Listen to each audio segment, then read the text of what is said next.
வாருங்கள் குழந்தைகளே, இன்று நாம் பொன்னி என்ற பாசம் நிறைந்த குட்டி பசுவின் அதிசயமான சாகச பயணத்தை பற்றி கேட்கப் போகிறோம். தயாரா? கதையைத் தொடங்கலாம? ஒரு சிறிய கிராமத்தில் அன்பும் இரக்கமும் நிறைந்த ஒரு பசு இருந்தது. அவள் பெயர் பொன்னி. அவள் நண்பர்களையெல்லாம் மிகவும் நேசித்தாள். அனைவருக்கும் உதவுவதில் மகிழ்ச்சி அடைந்தாள். ஆனால் அவளுக்குள் ஒரு பெரிய கனவு இருந்தது. அவள் ஒரு மாயமான பயணம் செல்ல விரும்பினாள். ஒரு நாள் பொன்னி ஒரு பழைய வீணையை கண்டாள். அதில் பொன்னியின் கவனத்தை ஈர்க்கும் எழுத்துக்கள் இருந்தன. இந்த வீணையை வாசிக்கவும் மாயக்காட்டிற்கான கதவு திறக்கும். பொன்னி ஆவலுடன் வீணையை வாசிக்கிறாள். பூம்! ஒரு பொன்னான வாயில் வானத்தில் தோன்றுகிறது. பொன்னி அந்த வாயிலுக்குள் சென்று மாயமான காட்டிற்குள் பிரவேசிக்கிறாள். மந்திரக்காடு, ஒளிரும் மரங்கள், பறக்கும் மீன்கள், பேசும் மரங்கள், சிரிக்கும் மலர்கள். பொன்னி ஆச்சரியத்துடன் சுற்றி பார்த்தாள். மரங்கள் பேசின, மலர்கள் சிரித்தன, மீன்கள் வானத்தில் பறந்தன. மலர்கள் ஹிஹிஹி, வரவேற்கிறோம் பொன்னி. பேசும் மரம், இக்காட்டிற்குள் நல்வழியில் உள்ளவர்கள் மட்டுமே வர முடியும். பொன்னி மகிழ்ச்சியுடன் சிரித்தாள். ஆனால் திடீரென்று யாரோ அழுவது போல கேட்டது.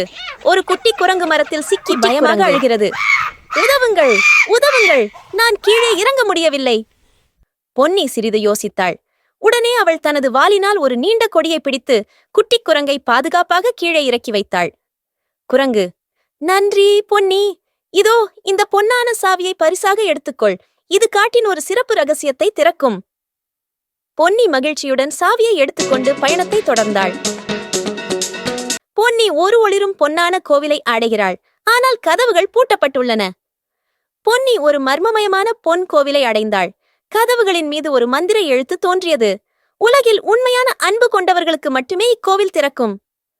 பொன்னி மெதுவாக பொன்னான சாவியை பூட்டில் வைத்தாள். கிளிக்! கதவுகள் திறக்கப்பட்டன. உட்புறத்தில் ஒரு ஒளிரும் வெள்ளிக்கோளம் மிதந்து கொண்டிருந்தது. வெள்ளிக்கோளம், பொன்னி, நீ அன்பும் கருணையும் கொண்டவள். இதோ உனக்கான ஒரு பரிசு. நீ எங்கு சென்றாலும் உன் அன்பு வழிகாட்டும். ஒரு வெப்பமான ஒளி பொன்னியை சுற்றி மிதந்தது. அவள் மிக மகிழ்ச்சியாக உணர்ந்தாள். அவள் உணர்ந்தாள், பயணத்தின் அழகு புதிய இடங்களை பார்க்கும் விஷயம் மட்டுமல்ல, அது பிறருக்கு உதவுவதும் அன்பை பரப்புவதும் தான். பொன்னி தனது கிராமத்திற்கு திரும்பினாள். மகிழ்ச்சியுடன் தனது மாய பயணத்தை அனைவருடன் பகிர்ந்து கொண்டாள். பொன்னி வீணையை வாசிக்கிறாள். நண்பர்கள் ஆடிக்கொண்டிருக்கிறார்கள். மகிழ்ச்சியாக கழித்தாள். அன்பையும் மகிழ்ச்சியையும் எல்லோரிடமும் பகிர்ந்து ஹே.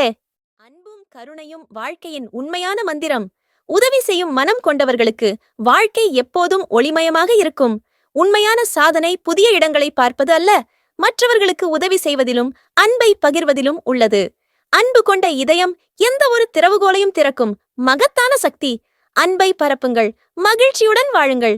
இந்த கதை உங்களுக்கு பிடித்திருந்ததா? சப்ஸ்கிரைப் பண்ணுங்க. உங்கள் அம்மாவை நேசிக்கிறீர்களா? அப்படியென்றால் சப்ஸ்கிரைப் பண்ணுங்க.